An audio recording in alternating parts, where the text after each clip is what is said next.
Entre os muitos livros dramáticos e, por vezes, tumultuados da Bíblia, o livro de Ruth se destaca como uma narrativa suave, porém profundamente envolvente.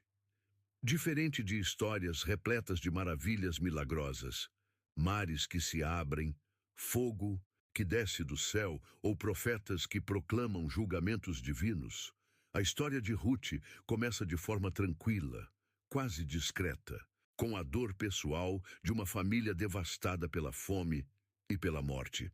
E é justamente nesse cenário doméstico e silencioso que uma das mais belas e surpreendentes provas da providência divina e da fidelidade do pacto de Deus começa a se revelar. O que à primeira vista pode parecer apenas um relato privado de luto e migração, logo se revela como um capítulo essencial na grande narrativa da redenção. Um capítulo escrito não com espetáculos, mas com amor constante, devoção sacrificial e a mão divina tecida nas rotinas ordinárias da vida cotidiana. Ambientado na era moralmente caótica dos juízes, um tempo descrito como aquele em que cada um fazia o que achava mais certo. Juízes 21-25. Ruth oferece um contraste marcante, uma história não de rebelião e queda, mas de integridade, bondade e esperança redentora. A narrativa se inicia com Noemi, uma mulher israelita que, ao fugir da fome em Belém, perde o marido e os 2 filhos na terra de Moabe. Ferida pela amargura, ela decide retornar à sua terra natal, convencida de que a mão do Senhor se voltou contra ela.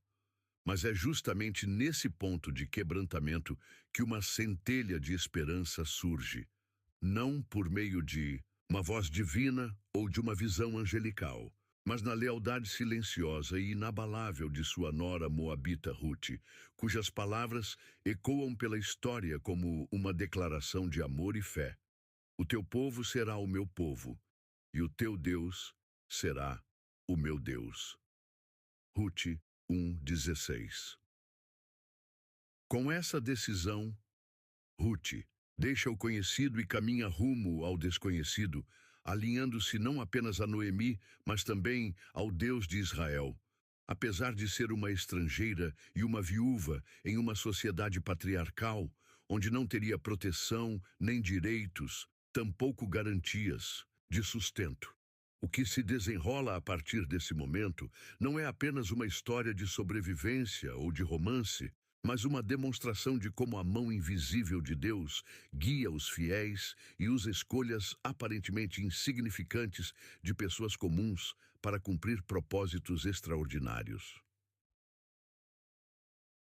Em apenas 4 capítulos, o livro entrelaça magistralmente temas de perda e restauração, fome e colheita, vazio e plenitude.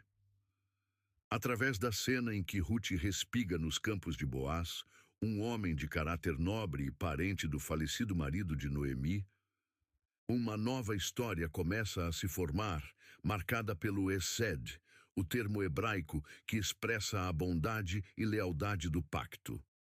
Boaz, tocado pelo altruísmo de Ruth, não só a protege e provê para ela, como também se torna seu resgatador, casando-se com ela numa união que garantirá a continuidade da linhagem de Noemi e que levará, de forma surpreendente, ao nascimento de Obed, avô do rei Davi. Como registrado na genealogia em Mateus 1:5-6, a inclusão de Ruth na linhagem de Jesus, Cristo é simplesmente notável, um testemunho duradouro da graça de Deus que transcende nacionalidade, status social e expectativas humanas. O que torna o livro de Ruth tão cativante não é apenas sua elegância literária e profundidade emocional, mas também a maneira como retrata de forma sutil, porém poderosa, os propósitos redentores de Deus operando nos bastidores. Não há intervenções divinas declaradas, nem eventos milagrosos para impressionar o leitor. Em vez disso, A presença de Deus se revela nas coincidências que são boas demais para serem meros acasos, no tempo que desafia a lógica e nos corações daqueles que agem com coragem, humildade e fé. Em muitos aspectos, Ruth fala diretamente àqueles que se perguntam onde está Deus quando os céus estão silenciosos e os dias parecem longos e vazios, lembrando-nos que o Senhor não está ausente, mas muitas vezes operando com maior profundidade através da fidelidade silenciosa de seu povo. E assim somos atraídos para uma história que parece simples à primeira vista, mas carrega o peso da eternidade em seu interior. O que acontecerá com Ruth e Noemi ao retornarem a Belém com nada além uma da outra? Será que essa viúva estrangeira encontrará aceitação entre o povo de Deus? E a amargura de Noemi será transformada em alegria? Mais importante ainda, o que essa história, aparentemente pequena, tem a ver com o grande arco da história da salvação e com as nossas próprias vidas hoje? Venha comigo. Entremos juntos nos campos de Belém, nas sombras da dor e na luz da redenção. Descobramos como o livro de Ruth revela não apenas a beleza da lealdade humana, mas o coração fiel de um Deus que redime, restaura e jamais se esquece daqueles que nele confiam. Antes de iniciarmos juntos essa jornada, não se esqueça de curtir e se inscrever no canal para fazer parte de uma missão onde verdades antigas falam aos corações de hoje. O seu apoio nos ajuda a compartilhar a beleza da palavra de Deus com aqueles que buscam luz e sentido. Agora vamos juntos mergulhar na história especial de hoje, onde a Bíblia ganha vida em cada momento. Para compreender verdadeiramente a profundidade e o significado do livro de Ruth, é necessário retornar ao cenário histórico e espiritual em que ele foi escrito. Um tempo não de paz e ordem, mas de caos, instabilidade e confusão moral. Os acontecimentos de Ruth se desenrolam durante a Era dos Juízes, um período sombrio e frequentemente negligenciado na história de Israel, quando a nação, embora libertada do Egito e estabelecida na Terra Prometida, ainda não havia abraçado uma liderança central nem possuía um referencial moral unificado. Como declara de forma perturbadora o versículo final do livro dos Juízes: naqueles dias não havia rei em Israel. Cada um fazia o que parecia certo aos seus próprios olhos. Juízes 21, 25. Somos apresentados a um vislumbre arrepiante de uma sociedade mergulhada no desgoverno. Um povo onde a ilegalidade era comum. Os conflitos tribais eclodiam com frequência. E a identidade da aliança de Israel vivia sob ameaça, tanto por inimigos externos quanto por compromissos internos enfraquecidos. É nesse ambiente espiritual sombrio que a história de Ruth começa discretamente, não ao som de trombetas, ou com a convocação de guerreiros, mas com uma fome, uma família em angústia e uma jornada rumo a terras estrangeiras. A fome que atingiu Belém, cujo nome ironicamente significa Casa do Pão, não foi apenas uma crise agrícola, mas um símbolo da esterilidade espiritual que assolava a terra, consequência que frequentemente acompanhava a desobediência de Israel no contexto da aliança descrito na Torá. Em Levítico 26 e Deuteronômio 28, o Senhor adverte claramente que a infidelidade à aliança traria seca, fome e sofrimento, não como punições arbitrárias, mas como chamados divinos ao arrependimento e ao retorno. Assim, quando Elimeleque, um homem de Belém em Judá, leva sua esposa Noemi e seus 2 filhos à terra de Moabe em busca de sustento, Ruth 1:1-2, ele não está apenas migrando para sobreviver. Ele está, de certo modo, se afastando da terra prometida, deixando a herança de seus pais na esperança de encontrar vida em um lugar historicamente hostil a Israel.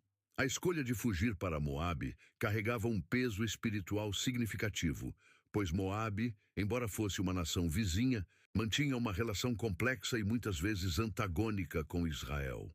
Nascido da união incestuosa entre Ló e sua filha mais velha, Gênesis 19, 36, 37, Moabe era visto com desconfiança e desprezo pelos israelitas. Em Números 25, vemos como as mulheres moabitas seduziram os homens de Israel à idolatria e imoralidade, provocando a ira de Deus. E em Deuteronômio 23, 3, 6, o Senhor proíbe que qualquer moabita entre na Assembleia do Senhor até a 10ª geração, devido à sua oposição e traição. Assentar-se em Moabe, portanto, não era apenas buscar alimento, era entrar numa terra simbolicamente associada ao comprometimento espiritual, correndo o risco de assimilação a uma cultura que historicamente afastava Israel de sua identidade de aliança. Como para sublinhar o peso espiritual e emocional dessa decisão, a narrativa rapidamente transita da fome para a morte. Elimeleque morre em Moabe, deixando Noemi viúva em terra estrangeira.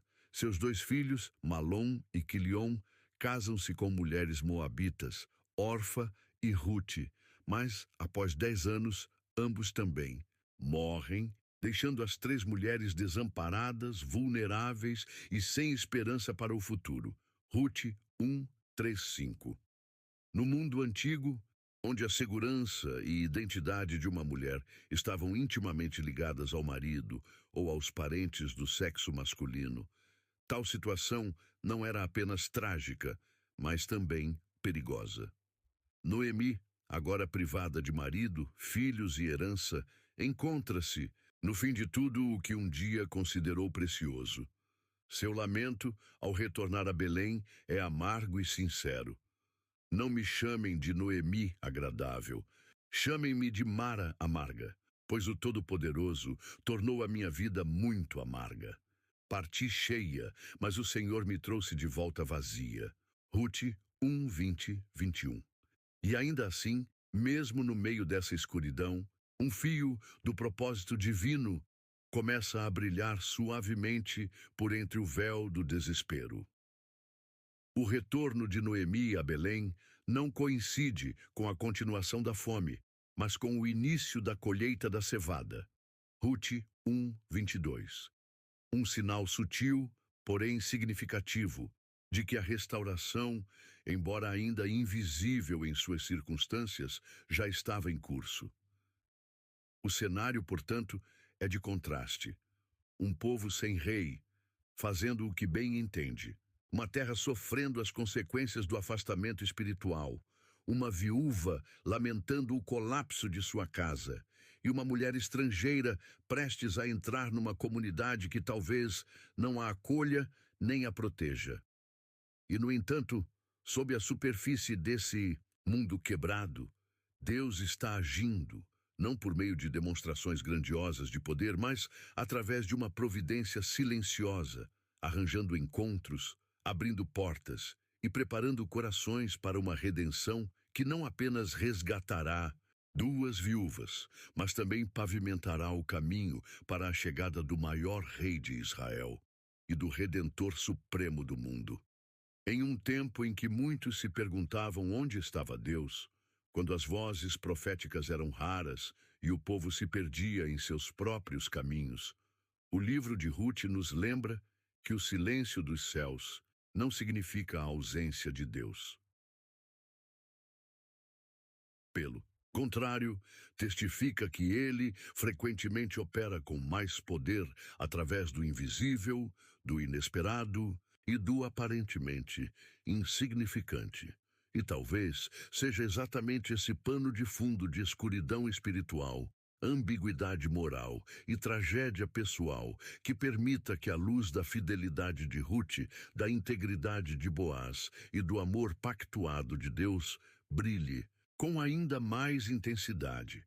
Um contraste que nos convida a continuar lendo, a nos aproximar com reverência e a refletir sobre o que Ele pode estar fazendo em meio às nossas próprias estações de fome e perda.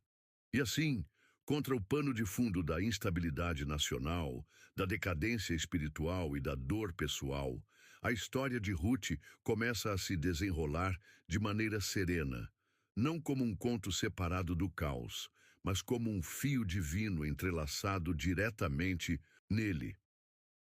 À medida que nos movemos do cenário histórico para o coração da narrativa, começamos a perceber como cada momento, cada decisão e cada encontro, ainda que pareçam ordinários, tornam-se canais através dos quais o plano redentor de Deus é revelado.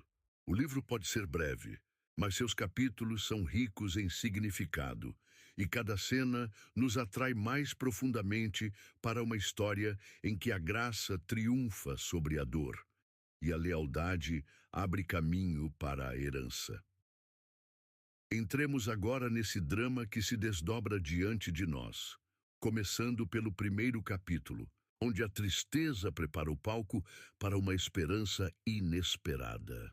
O primeiro capítulo do livro de Ruth se desvela com uma intensidade silenciosa que, embora não traga espetáculos visuais, é carregada de profundidade emocional, tensão teológica e simbolismo espiritual. Começa com uma referência histórica aparentemente neutra. Nos dias em que os juízes governavam, houve fome na terra. Ruth 1:1. Mas essa sentença inicial define o tom de tudo o que virá, pois localiza a história não apenas em um momento de privação física, mas em uma era marcada pela confusão moral, pela instabilidade nacional e pelo afastamento espiritual. A fome que atinge Belém, casa do pão, não serve apenas como catalisador da migração, mas como comentário simbólico da condição de Israel. Um povo escolhido por Deus, mas que luta para permanecer fiel, habitando uma terra prometida como abundante, mas que sofre as consequências da infidelidade à aliança. É sob essa sombra que Elimeleque, cujo nome ironicamente significa "Meu Deus é Rei", leva sua esposa Noemi e seus 2 filhos, Malom e Quiliom, e parte de Judá em direção a Moabe, uma terra com uma história teologicamente carregada e complexa em relação a Israel. Embora a decisão pareça ser motivada por necessidade, ela levanta perguntas sutis sobre confiança, lealdade e o custo de buscar refúgio fora do lugar designado por Deus. A narrativa não emite juízo explícito, mas os eventos que se seguem falam por si. Em Moabe, Elimeleque morre, e Noemi fica, com seus 2 filhos que, ao longo do tempo, casam-se com mulheres moabitas, Orfa e Ruth, um ato que, embora não seja explicitamente proibido, certamente complica o enredo à luz das advertências de Deuteronômio 23, 3, 6, contra a entrada de moabitas na Assembleia do Senhor. Passam-se 10 anos e nenhum dos casais gera filhos. Depois, Malom e Quiliom também morrem, deixando Noemi viúva e sem filhos em terra estrangeira, com 2 noras igualmente vulneráveis. A perda é total, e o silêncio de Deus nesses versículos apenas intensifica a sensação de abandono. Noemi, cujo nome significa agradável, encontra-se esvaziada de tudo o que um dia lhe deu identidade: marido, filhos, segurança e futuro. No entanto, em meio à sua dor, uma centelha de providência começa a surgir. Ela ouve que o Senhor visitou o seu povo e lhes deu pão. Ruth 1:6, o que a motiva a retornar a Belém. Esse momento é crucial não apenas como virada narrativa, mas como ponto de reorientação teológica. Pela primeira vez na história, o nome do Senhor é mencionado em relação à misericórdia e à provisão, sugerindo que a atividade divina, embora oculta nos versos anteriores, nunca cessou completamente. Noemi põe-se a caminho, de volta para casa, e suas noras a acompanham, embora ainda sem saber o que as aguarda no outro lado da jornada. É durante essa caminhada que ocorre um dos diálogos mais comoventes e transformadores de toda a Escritura. Noemi, acreditando não ter mais nada a oferecer, insiste que Orfa e Ruth voltem para suas famílias e para seus deuses, argumentando que segui-la seria garantir uma vida de sofrimento e desesperança. Seu discurso, cheio de resignação e lamento teológico, reflete uma mulher que se vê abandonada, não apenas pela vida, mas também por Deus. A mão do Senhor se voltou contra mim. Ruth 1:13. Ela oferece uma avaliação sombria do futuro. É velha demais para se casar novamente, não tem mais filhos a oferecer e não vislumbra nenhuma possibilidade de restauração. Ao fazer isso, ela essencialmente libera as jovens de qualquer obrigação cultural ou moral. E num momento profundamente emocional, Orfa, embora chorando, escolhe o caminho lógico e mais seguro ao retornar para Moabe. Ruth, no entanto, não volta atrás. Em uma declaração tão radical quanto bela, ela ultrapassa os limites do parentesco e da cultura e se liga irrevogavelmente a Noemi e ao Deus de Israel. Suas palavras não são apenas tocantes, mas carregadas de tom pactuai, ecoando a linguagem de lealdade e compromisso divino que sustenta a relação de Deus com seu povo. Não insistas comigo para que te deixe e me afaste de ti, porque aonde quer que fores, irei eu, e onde quer que pousares, ali pousarei eu. O teu povo será o meu povo, e o teu Deus será o meu Deus. Onde morreres, morrerei eu, e ali serei sepultada. Que o Senhor me castigue severamente, se outra coisa que não seja a morte me separar de ti. Ruth 1:16-17. Esse voto, feito por uma viúva moabita à sua sogra israelita envelhecida, é nada menos que um terremoto teológico. Derruba expectativas, desafia a lógica social e revela um coração não apenas leal, mas espiritualmente despertado. Ruth não está apenas demonstrando afeição ou dever familiar. Ela está renunciando à sua identidade nacional, à sua herança religiosa e ao seu futuro pessoal para entrar no povo da aliança de Israel e seguir um Deus em quem ela passou a crer, mesmo quando a mão dele parece ter trazido sofrimento. Noemi, esmagada pelo peso da dor e talvez incapaz de reconhecer o significado espiritual do compromisso de Ruth, nada mais diz.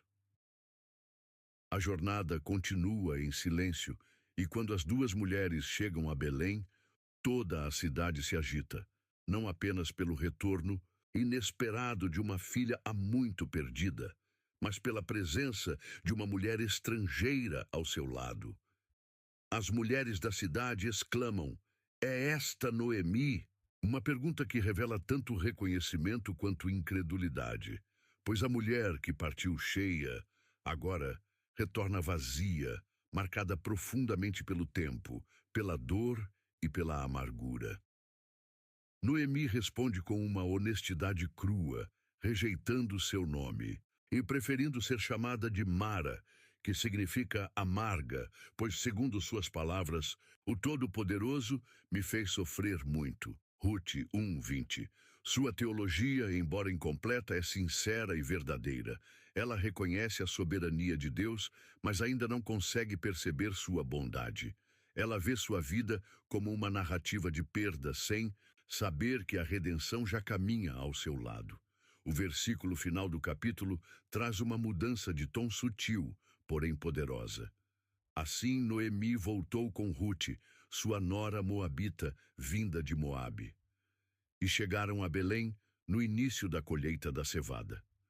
Ruth 1:22. Esse detalhe, aparentemente incidental, carrega peso simbólico e narrativo profundo. A colheita sinaliza uma nova estação, não apenas no ciclo agrícola, mas na própria história. É tempo de ajuntar, de prover e, finalmente, de restaurar. Ainda que Noemi não possa ver, o Deus que ela acredita tê-la esvaziado já começou a preenchê-la novamente por meio de Ruth, da terra e de um futuro que ela jamais poderia ter imaginado. Assim, o primeiro capítulo de Ruth faz muito mais do que preparar o palco. Ele estabelece as linhas emocionais, espirituais e teológicas da jornada que se seguirá.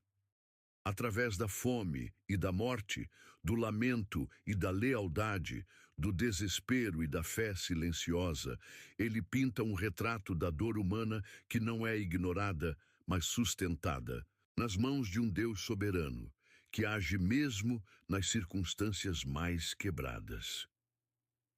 E à medida que a cevada amadurece nos campos de Belém, também amadurece a esperança de que a redenção está mais próxima do que qualquer um ousaria acreditar. Quantas vezes também nós, como Noemi, não conseguimos enxergar que a restauração já começou a despontar no horizonte? Que mesmo em meio à perda e ao silêncio, o Senhor já está movendo peças, preparando encontros e acendendo nova vida nas margens da nossa dor? À medida que começa o capítulo 2, a narrativa transita da amargura silenciosa do retorno para os suaves sinais de provisão. Ainda que o peso do luto continue pairando sobre Noemi e Ruth, a atmosfera se transforma sutilmente, pois saímos das sombras da dor e adentramos os campos abertos da possibilidade, campos que não estão apenas maduros para a colheita, mas também transbordando de graça. O autor introduz um novo personagem com um ritmo deliberado e uma linguagem carregada de peso literário e teológico. Ora, Noemi tinha um parente por parte do marido, homem rico e influente da família de Elimeleque, chamado Boaz.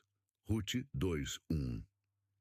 Este único versículo, inserido quase como uma observação lateral, atua como uma semente silenciosa plantada na imaginação do leitor, um nome introduzido sem ação direta, mas repleto de significado, como se o narrador nos convidasse a prestar atenção em algo que logo se tornará muito maior do que se espera.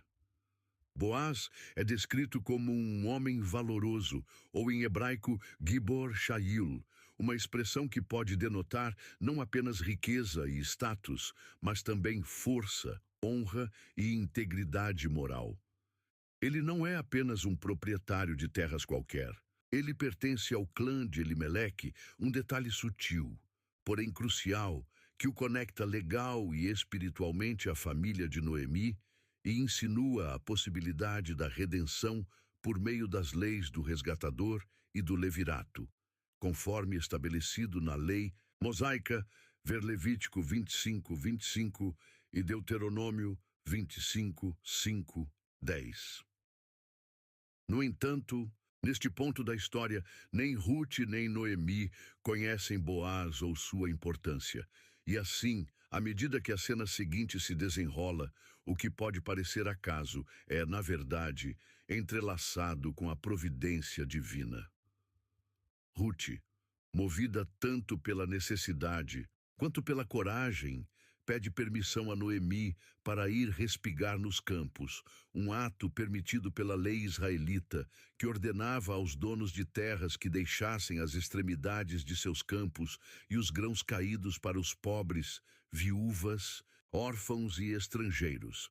Ver Levítico 19:9-10 e Deuteronômio 24:19-22.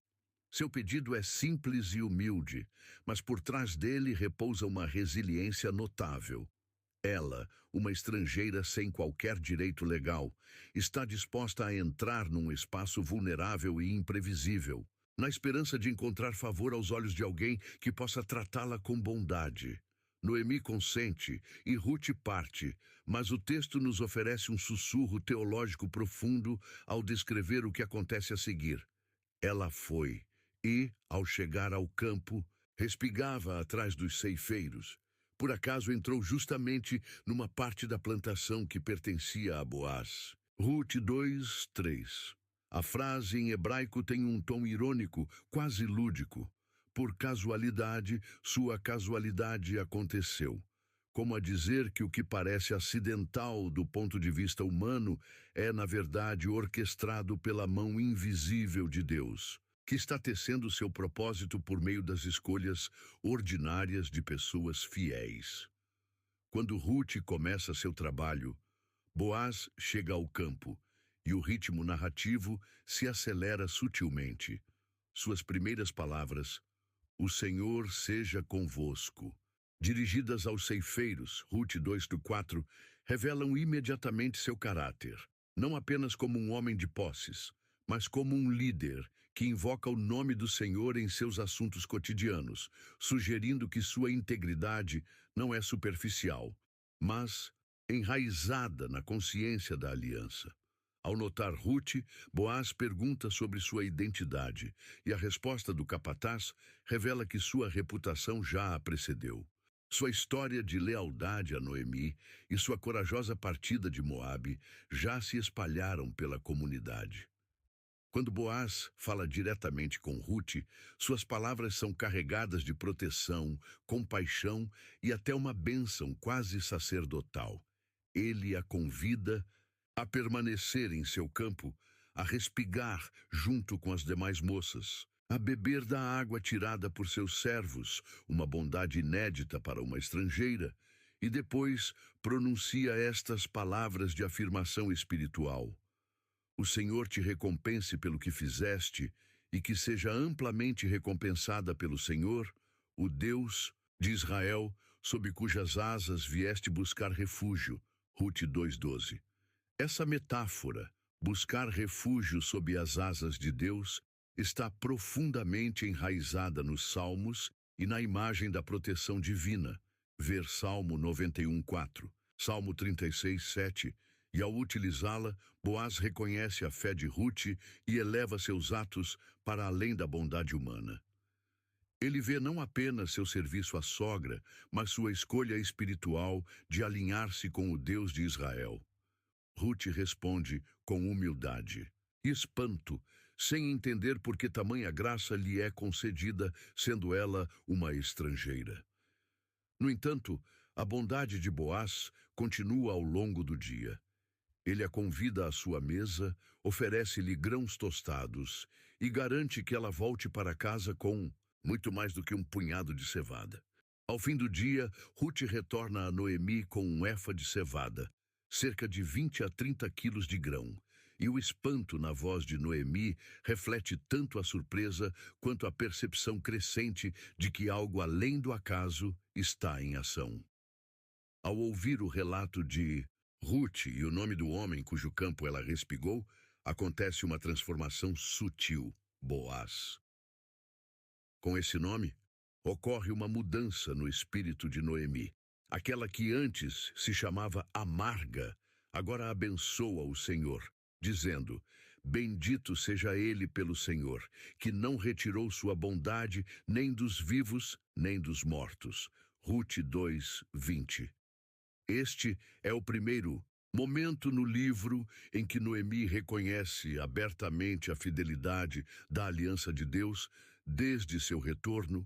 E suas palavras sugerem um despertar teológico. Talvez Deus não a tenha abandonado afinal, e que seu resed, seu amor constante e leal, ainda esteja agindo de maneiras que ela não ousava mais esperar. Além disso, os versículos finais do capítulo reforçam tanto a providência quanto o suspense contínuo da narrativa. Ruth continua a respigar nos campos de Boaz durante toda a colheita, sob sua proteção e cuidado, mas nenhuma resolução imediata é alcançada. O capítulo não termina com cumprimento, mas com expectativa, com a pergunta sobre qual será o papel de Boaz e se essa semeadura gentil de bondade poderá florescer em algo muito maior. Embora nenhuma promessa seja feita e nenhuma declaração explícita seja pronunciada, uma esperança silenciosa foi plantada no coração das duas mulheres, nutrida pela fidelidade de um homem e pelo cuidado soberano de um Deus que vela pelos pobres, pelos estrangeiros e pelos de coração quebrantado. Dessa forma, Ruth 2 faz muito mais do que avançar a trama. Ele serve como uma dobradiça teológica entre a dor e a redenção, entre a amargura do capítulo 1 e as possibilidades redentoras que se anunciam à frente. Através da imagem da colheita, da estrutura da lei israelita e da surpreendente ternura de Boaz, somos convidados a enxergar que Deus não está ausente no cotidiano e que cada passo dado em fé, por mais incerto ou pequeno que seja, pode tornar-se o próprio terreno onde seus propósitos se desdobram. Enquanto Ruth recolhe grãos ao calor do dia, alheia ao quanto sua vida está prestes a mudar, o leitor permanece com a silenciosa, porém inconfundível sensação de que o Redentor entrou no campo e que o Deus que parecia calado já vinha, desde o início, semeando algo sagrado. E talvez, assim como Ruth, ao permanecermos fiéis em nossos próprios campos de Boaz, nas tarefas simples, nos gestos silenciosos, nas escolhas corajosas feitas na sombra, descobramos que não caminhamos sozinhos, pois há um Redentor presente. Onde ele pisa, até o chão mais árido começa a florescer. Enquanto os ritmos suaves da colheita continuam, e o vínculo entre Ruth e Boaz se aprofunda por meio de interações diárias, marcadas pela bondade, proteção e respeito mútuo, uma tensão silenciosa começa a crescer. Pois, embora a provisão tenha chegado e a segurança imediata tenha sido restaurada, a questão da segurança a longo prazo, especialmente para Ruth e Noemi, viúvas em uma sociedade patriarcal, ainda permanece em aberto. O capítulo 2 termina com Ruth respigando durante toda a colheita da cevada e do trigo, que dura várias semanas, mas Boaz ainda não tomou nenhuma iniciativa formal, além de seu generoso cuidado. Percebendo que a janela de oportunidade pode se fechar, Noemi se levanta com um plano ousado e cuidadosamente elaborado. Suas palavras no início do capítulo 3 são ao mesmo tempo maternas e estratégicas, revelando uma mudança em seu espírito, de resignação passiva à participação ativa na redenção que se desenha. Minha filha, não hei de buscar um lar para ti, para que sejas feliz? Ruth 3:1. Noemi já não é mais a mulher que retornou a Belém em silêncio e amargura. Ela reconhece agora a mão do Senhor no encontro inesperado entre Ruth e Boaz. Como uma mãe guiando sua filha rumo à maturidade, ela prepara Ruth para um ato de coragem, não de impropriedade, que pode mudar o destino de ambas. As instruções que Noemi dá a Ruth são carregadas de significado cultural e sensibilidade espiritual. Ela a orienta a se lavar, ungir-se com óleo, vestir suas melhores roupas e descer até a eira onde Boaz estará peneirando a cevada. Ruth 3:3. Embora pareçam gestos simples, cada um carrega simbolismo. Ruth está deixando para trás as vestes do luto e se apresentando como alguém pronta para um novo capítulo. Ela não vai como sedutora, como algumas leituras errôneas sugerem, mas como noiva em expectativa, honrando o costume de seu povo e buscando proteção por meio de uma aliança legítima. A ousadia do plano se evidencia porque a eira, embora pública durante o dia, se torna um espaço liminar à noite, onde trabalhadores descansam, um ambiente sujeito a mal-entendidos. No entanto, as instruções são claras. Ruth deveria esperar até Boaz terminar sua refeição, observar onde ele se deita, descobrir seus pés e deitar-se ali. Um gesto que, no contexto israelita antigo, simbolizava um pedido por cobertura, proteção e compromisso pactuai. A narrativa se desenvolve com uma tensão silenciosa. Ruth obedece a cada detalhe, sua postura de escuta e reverência refletindo a solenidade do momento. Boaz, adormecido após um longo dia, acorda assustado ao perceber alguém aos seus pés e sua pergunta direta: quem és tu? Rute 3:9 é respondida não com medo, mas com clareza e humildade. Sou tua serva Rute. Estende sobre mim a tua capa, pois tu és resgatador. Rute 3:9. Essas palavras são profundamente intencionais, ecoando a bênção que o próprio Boaz havia pronunciado anteriormente, sob cujas asas vieste buscar refúgio. Rute 2:12. Agora, Rute transforma essa metáfora em súplica pessoal. Ela não está apenas pedindo casamento, mas invocando o sagrado papel do Goel, o resgatador, aquele que, segundo as leis em Levítico 25 e Deuteronômio 25, era responsável por preservar o nome e a herança de um parente falecido, casando-se com a viúva, se possível. O que torna esse momento tão impactante é a reversão extraordinária de papéis e expectativas. Rute, a jovem, a estrangeira, a mulher, toma a iniciativa de propor uma união pactual ao israelita mais velho, ao homem, ao parente redentor. E, ainda assim, a narrativa trata esse ato com tamanha reverência espiritual que nada se perde em dignidade. Não há escândalo. Aqui apenas santidade. Não há manipulação. Apenas respeito mútuo. A resposta de Boaz revela surpresa e admiração. Ele reconhece não apenas a beleza moral do gesto de Rute, mas também sua nobre intenção. Bendita sejas do Senhor, minha filha. Melhor fizeste a última benevolência do que a primeira, pois não foste após os moços, quer pobres, quer ricos. Rute 3:10. Boaz enxerga Rute não como alguém em busca de romance ou benefício pessoal, mas como uma mulher de Esed, lealdade pactuai, expressa em sua fidelidade a Noemi e ao Deus de Israel. Mas a resolução não vem imediatamente. Boaz, sempre íntegro, revela que há outro parente com prioridade no direito de resgatar Rute. Rute 3:12-13. E mais uma vez, seu caráter resplandece. Ele não se aproveita da vulnerabilidade de Rute, mas promete resolver a questão com justiça e rapidez. Se ele quiser te resgatar, que resgate. Porém, se não quiser, vive o Senhor. Eu te resgatarei. Rute 3:13. Ele a orienta a permanecer até o amanhecer, não para colocar sua reputação em risco, mas para protegê-la. Pois, embora nada de impróprio tenha ocorrido, as aparências poderiam facilmente enganar.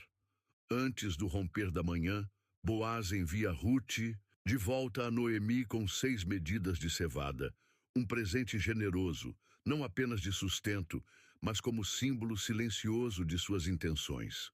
Um sinal, não apenas para Rute, mas também para Noemi, de que ele está agindo em favor de toda a casa. Ao retornar e contar tudo a Noemi, esta, com a sabedoria de quem já sofreu e agora volta a esperar, diz com tranquilidade e certeza: espera, minha filha, até que saibas como se resolverá o caso, porque aquele homem não descansará enquanto não o concluir ainda hoje. Rute 3:18. É uma pausa antes do cumprimento, um suspiro entre a promessa e sua realização, mas que carrega um peso de confiança. Não apenas em Boaz, mas no Deus, que está silenciosamente orquestrando cada passo desta redenção. Assim, o capítulo 3 se destaca como uma das seções mais ricas, emocional e espiritualmente, do livro de Rute. Não por ações dramáticas ou intervenções divinas espetaculares, mas pela maneira como honra a iniciativa movida pela fé. Respeita os limites da tradição cultural e legal e revela o entrelaçamento profundo entre amor, lealdade e soberania divina. Não é uma história de amor no sentido moderno, mas algo muito mais duradouro. Uma narrativa onde a fidelidade humana encontra o tempo divino, onde a ação corajosa se encontra com a retidão e onde a eira, frequentemente símbolo de separação e juízo, torna-se nas mãos de Deus o lugar sagrado, onde o amor começa a restaurar o que a perda havia tomado. À medida que a noite cede lugar à manhã e a cevada que foi malhada começa a ser recolhida em feixes, também as vidas de Noemi, Ruth e Boaz são ajuntadas num plano muito maior do que ainda podem imaginar. Um plano que desde ali começa a traçar a linhagem que levará até Davi e, finalmente, até o Redentor de todos. E talvez o mesmo se diga de nós, em nossos próprios campos de eira, quando tudo parece silencioso e indefinido, o Deus que trabalha no invisível já está preparando redenção. Uma história de amor e promessa escrita nos detalhes de nossa obediência silenciosa. À medida que a narrativa chega ao seu capítulo final, o ritmo se acelera e o tom muda da expectativa silenciosa para a ação decisiva. Aquilo que durante tanto tempo fermentou nos bastidores agora vem plenamente à tona, e a história, que começou com fome, perda e peregrinação, encaminha-se para sua conclusão com a promessa de restauração, pertencimento e favor divino. Boaz, tendo comprometido-se com Ruth na eira, não perde tempo em cumprir sua palavra. E o capítulo 4 se abre com uma cena de importância legal e comunitária, situada à porta da cidade, o local tradicional para deliberações públicas e transações jurídicas na sociedade israelita antiga. A porta da cidade era mais do que uma divisão física entre o espaço público e o privado. Era um símbolo de justiça, retidão e responsabilidade comunitária, o cenário ideal para a resolução do futuro de Ruth e Noemi. Boaz se posiciona com clareza e autoridade deliberadas, pois o texto nos diz: Boaz subiu à porta da cidade e ali se assentou. E eis que o resgatador de quem Boaz havia falado passou por ali. Ruth 4:1. A expressão eis que carrega uma ironia literária sutil, sugerindo não mera coincidência, mas o perfeito sincronismo da providência divina. O parente mais próximo, cujo nome notavelmente não é registrado, talvez para destacar sua recusa em abraçar a responsabilidade da aliança, chega exatamente quando Boaz toma seu lugar. Boaz reúne 10 anciãos, as testemunhas necessárias para validar legalmente a transação, e apresenta o caso com integridade e discernimento. Ele oferece primeiro ao resgatador anônimo a oportunidade de comprar as terras de Elimeleque, uma proposta inicialmente vantajosa, pois a terra em Israel não era apenas propriedade, mas herança sagrada ligada à promessa divina. O homem concorda, até que Boaz revela a cláusula essencial da aliança. No dia em que comprares o campo da mão de Noemi, também o adquirirás de Ruth, a moabita, para suscitar o nome do falecido sobre a sua herança. Ruth 4:5. Essa condição, fundamentada no princípio do levirato em Deuteronômio 25, 5, 10 e nas leis de redenção de terras em Levítico 25, 25, 28, impõe ao resgatador não apenas o custo financeiro, mas a responsabilidade relacional e geracional de se casar com Ruth, a viúva estrangeira, e gerar um filho em nome de Malom, seu falecido marido. Diante desse encargo completo, o homem recua. Não poderei redimir para mim, para que não prejudique a minha herança. Ruth 4:6, renunciando assim tanto à oportunidade quanto à obrigação. Boaz, por contraste, avança com alegria e determinação, declarando diante de todos que redimirá a terra e tomará Ruth como esposa. Vós hoje sois testemunhas de que comprei de Noemi tudo o que pertencia a Elimeleque, a Quiliom e a Malom. Também tomo por mulher Ruth, a moabita, para perpetuar o nome do falecido sobre a sua herança. Rute 4, 9, 10. Essas palavras formais e sagradas não são apenas uma declaração legal, mas um ato de fidelidade à aliança que ecoa o próprio caráter de Deus, aquele que redime os perdidos, protege as viúvas e restaura aquilo que foi quebrado. A resposta dos anciãos e do povo é não apenas de aprovação, mas de profunda profecia. O Senhor faça a esta mulher, como a Raquel e a Leia, que ambas edificaram a casa de Israel. Rute 4:11. Invocar esses nomes sobre uma mulher moabita é um gesto radical de inclusão e reversão de exclusão. Rute, antes estrangeira, é agora recebida no coração da comunidade da aliança, não apenas como esposa, mas como matriarca em formação. A bênção continua.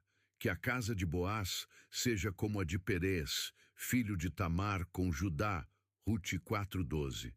Um paralelo, intencional, pois Tamar também foi uma mulher cuja ousadia e justiça preservaram uma linhagem e a integraram na herança messiânica. Gênesis 38. Em Tamar e Rute, vemos mulheres que, com iniciativa justa e fé resiliente, foram honradas por Deus e tecidas em sua história de redenção. A narrativa se move então para seu clímax jubiloso, onde o Senhor, que parecia silencioso no início, agora age explicitamente. Boaz tomou Rute e ela se tornou sua esposa. Ele a possuiu e o Senhor lhe concedeu conceber. E ela deu à luz um filho, Rute 4:13. Este é o único momento no livro em que o narrador atribui diretamente um evento à intervenção divina.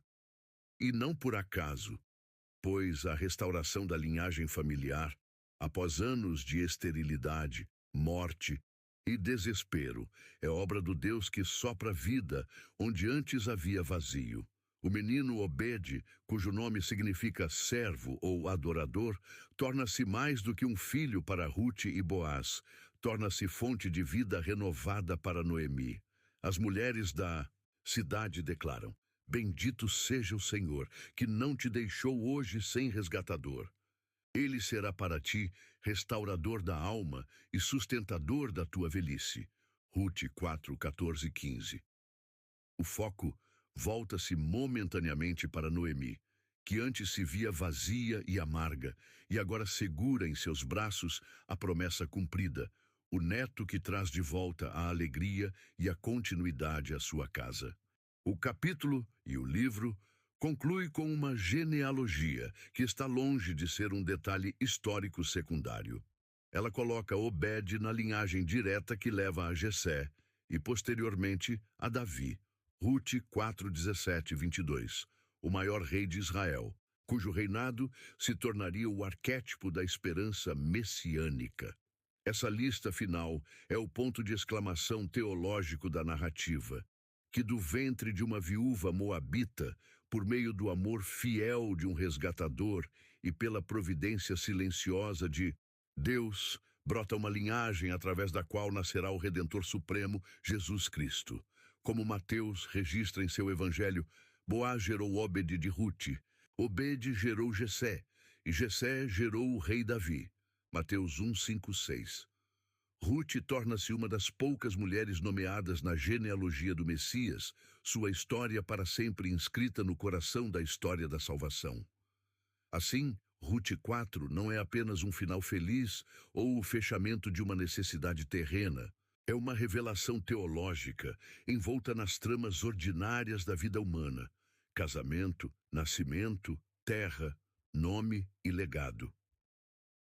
Por meio deste último capítulo, o livro proclama que os propósitos de Deus não são frustrados pela tragédia, nem são reservados apenas aos grandes ou puros de origem. Eles se revelam por meio das escolhas fiéis daqueles que agem com coragem, humildade e amor. Muitas vezes, sem saber que estão participando de algo infinitamente maior do que eles próprios. Na união de Rute e Boaz, na alegria de Noemi ao embalar seu neto, E na bênção profética do povo, somos convidados a enxergar que cada ato de fidelidade, por menor que pareça, semeia sementes que florescem em frutos eternos. E que nos campos tranquilos de Belém, Deus estava preparando em silêncio e com ternura o cenário para uma redenção que alcançaria os confins da terra. Pois onde os olhos humanos veem apenas o cotidiano, Deus vê linhagens. Onde há luto, ele planta futuro. E onde há fé, mesmo em passos tímidos, ele escreve eternidade. À medida que a história de Ruth chega ao fim, o que permanece não é apenas uma narrativa belamente concluída, nem simplesmente uma vitória romântica ou familiar, mas um verdadeiro tecido teológico e espiritual, entrelaçado com camadas de verdades divinas em cada detalhe. Verdades falam apenas o povo digo. Mas continuam a ressoar com poder e relevância em todas as épocas, inclusive a nossa.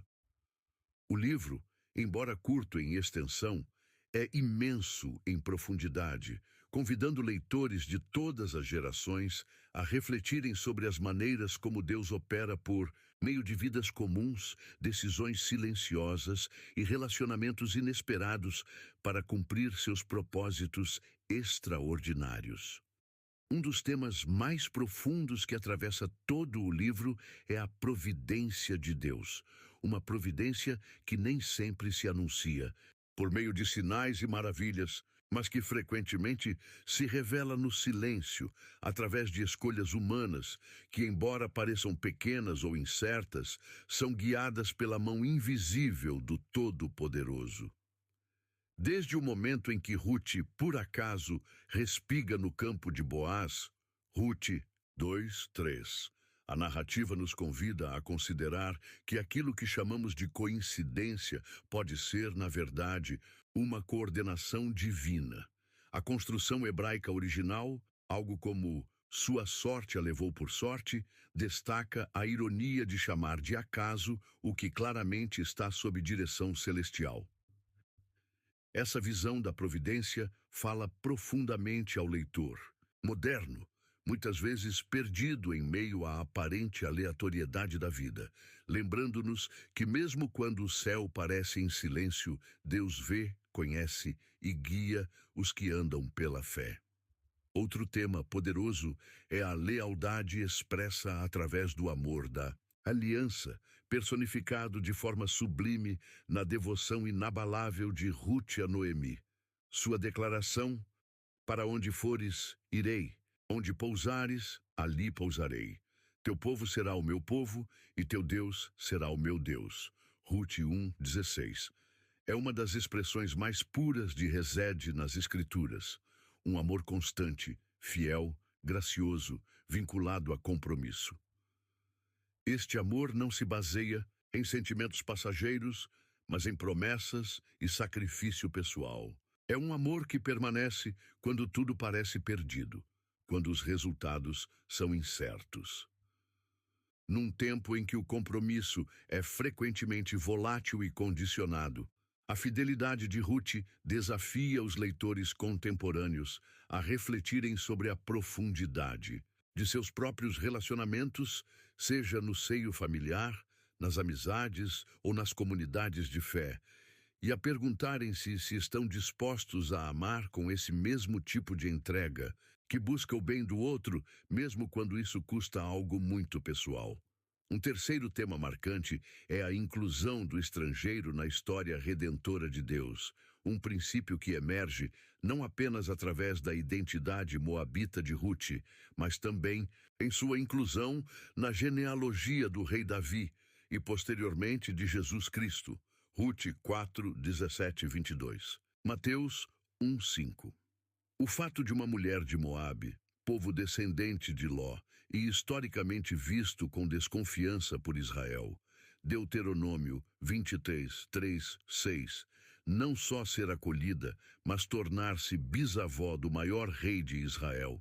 É um testemunho avassalador do alcance da graça divina. Esse tema confronta qualquer espírito exclusivista e lembra à igreja de hoje que o reino de Deus não se edifica com base em linhagem, origem social ou méritos humanos, mas sim sobre fé, humildade e confiança plena no Senhor. A história de Ruth nos desafia a repensar nossas atitudes diante do outro, do estrangeiro, do refugiado, daquele que vem de longe buscando abrigo, sob as asas do Deus de Israel. Intrinsecamente ligado a isso está o tema da redenção. Não apenas no sentido legal de restaurar propriedades ou linhagens, como no papel de Boaz como Goel, resgatador, mas no sentido mais profundo de um Deus que restaura aquilo que foi perdido, quebrado ou deixado à morte.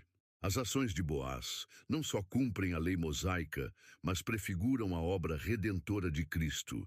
O Redentor final que entra em nossa história, toma sobre si nossa perda e vergonha e nos restaura a plena comunhão com Deus.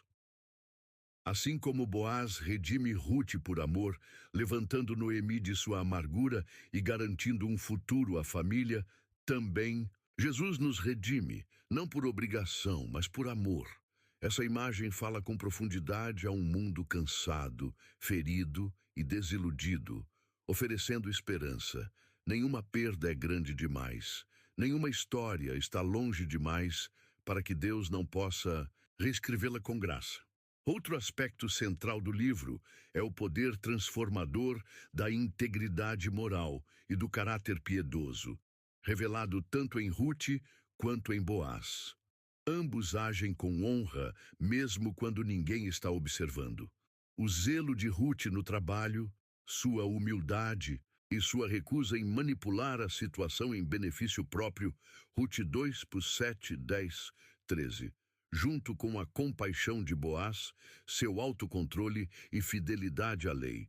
Ruth 3, 10, 13. Oferecem um modelo de retidão que é tanto espiritual quanto prático. A história nos ensina que fé não se expressa apenas em rituais religiosos, mas em como tratamos os vulneráveis, como decidimos sob pressão e como mantemos nossos compromissos.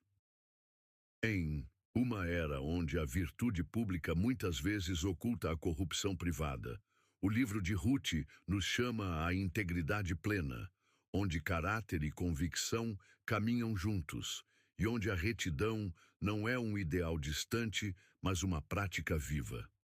Por fim, a história de Ruth é, em seu coração, um testemunho de esperança no meio da dor, uma esperança que não ignora o sofrimento, mas se recusa a deixá-lo ser a palavra final.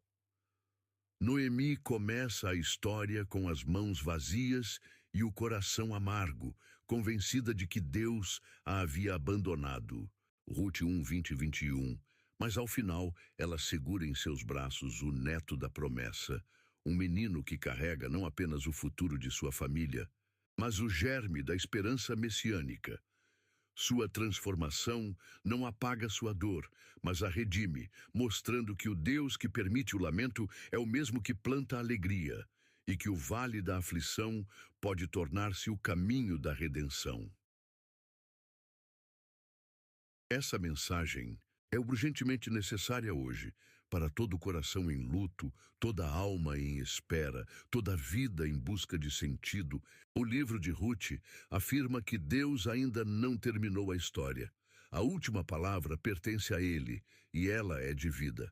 Diante de tudo isso, as aplicações para os leitores de hoje são ao mesmo tempo profundamente pessoais e profundamente comunitárias.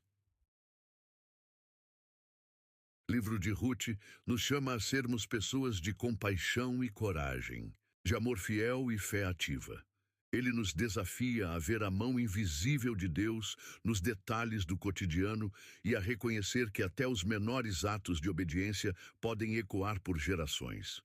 Ele nos convida a acolher o estrangeiro, a viver com justiça em nossas escolhas e relações, e a confiar que no tempo de Deus toda colheita virá, toda ferida será curada, e cada semente de fidelidade dará fruto eterno.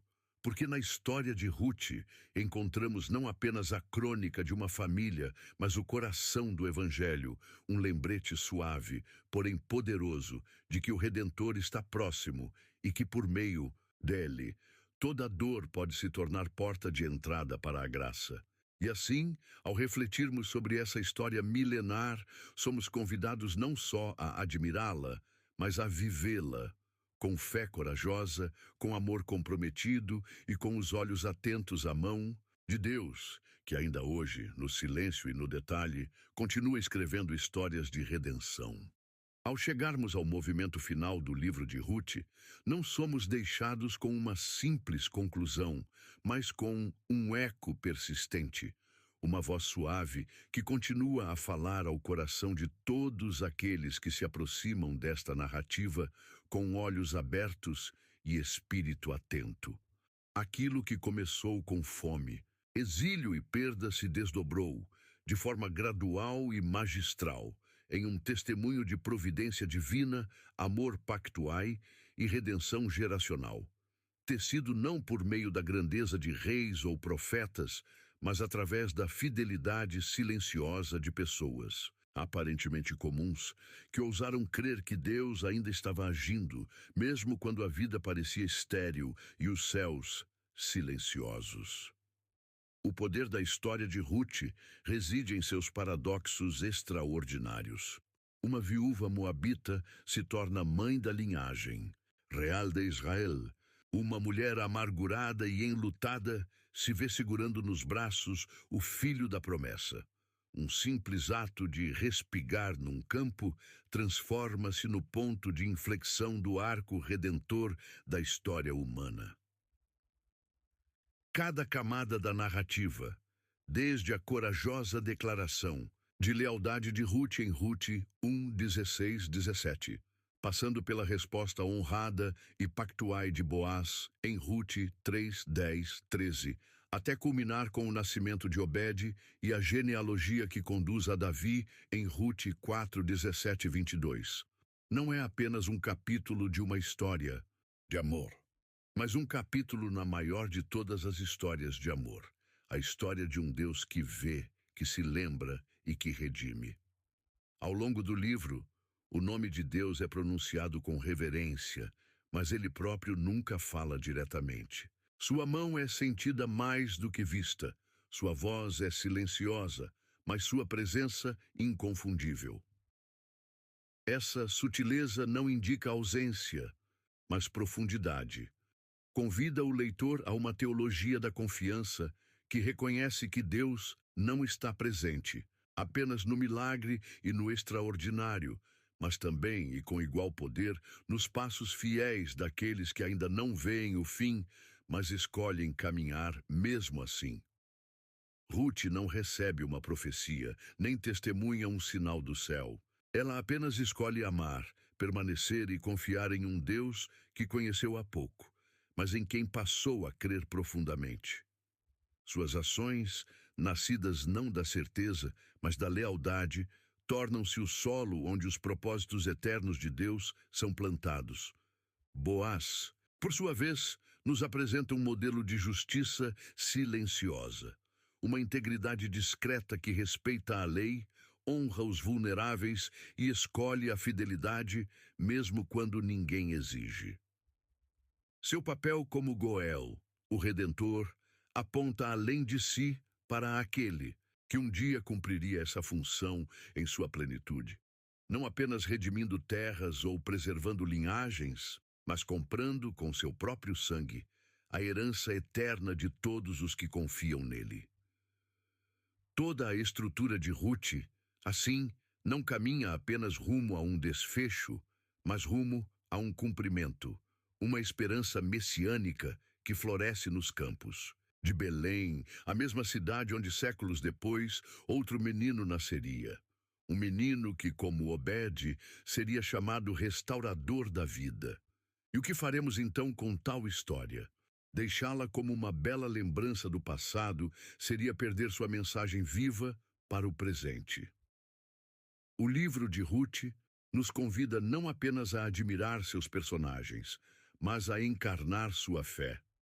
Chama-nos a sermos como Ruth, cuja lealdade não se baseava em obrigação cultural, mas em uma escolha radical de amar além das fronteiras, de confiar sem garantias, de andar em direção a um Deus que mal conhecia, mas profundamente acreditava. Chama-nos a sermos como Boaz, cuja compaixão e senso de justiça não esperavam reconhecimento social, mas respondiam imediatamente com sacrifício às necessidades do próximo. Chama-nos a sermos como Noemi, que, embora marcada pela dor e dilacerada pela perda, abriu novamente o coração à esperança da misericórdia de Deus, descobrindo que mesmo na sua amargura, o Senhor já preparava um legado.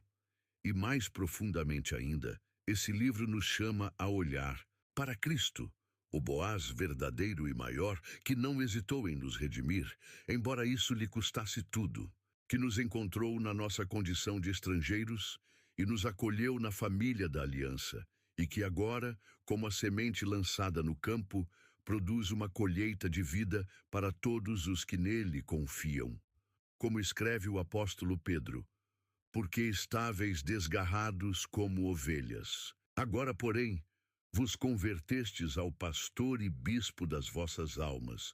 1 Pedro 2:25.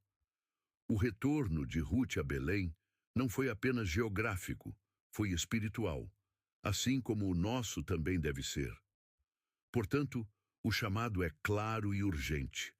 Confiar na mão invisível de Deus, mesmo quando as circunstâncias obscurecem sua presença, caminhar com lealdade e retidão, mesmo quando a cultura dita o contrário, amar com ousadia, esperar com firmeza e, acima de tudo, depositar nossa fé no Redentor, aquele que transforma o quebrado em belo e faz das perdas um legado de graça. Os campos de Ruth não estão distantes de nós. Eles se estendem às nossas escolhas, aos nossos relacionamentos, às encruzilhadas do cotidiano, onde a fé precisa se levantar, mesmo sem visões nem certezas. Que possamos então entrar nesse campo, não apenas para colher, mas para doar, não apenas para receber, mas para refletir o amor que de geração em geração ainda redime. Pois há um Redentor, e ele está mais perto do que pensamos. E onde ele está, a esperança floresce. Obrigado por assistir ao nosso vídeo. Cada história bíblica é uma jornada de volta a Deus, nutrindo a fé que todos buscamos. Se você gostou dessa jornada, curta para compartilhar a mensagem e inscreva-se para nos acompanhar na exploração de histórias mais significativas. Até o próximo vídeo e que Deus abençoe você e sua família.